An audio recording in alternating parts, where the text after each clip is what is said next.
కార్యము చేయు. ఏర్పరచబడిన తరుణంలో ఆయన వాగ్దానం నెరవేర్చబడు. సిద్ధపరచబడినది మన జీవితంలో నెరవేర్చబడక మానదు. What ever God has promised he will definitely do it. నీకు కలిగిన దర్శనం ఆలస్యం అవుద్దేమో, కానీ ఈ ప్రయాణంలో ప్రభు మరిచిపోయాడని ఒక అబద్ధంగా నమ్మి దాన్ని విడిచిపెట్టి నిజంలోకి అడుగుపెట్టి ఆయన మరిచిపోయే దేవుడు కాదు.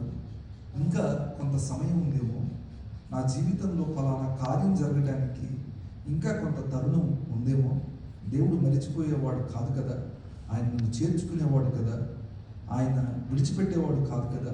ఇశ్రాయేలుకు వాగ్దానం చేసిన దేవుడు ఈరోజు నేను ఆరాధించే దేవుడే కదా, ఆయన మరిచిపోయే దేవుడు కాదు. ఆయనకు ఆ లక్షణం లేదు.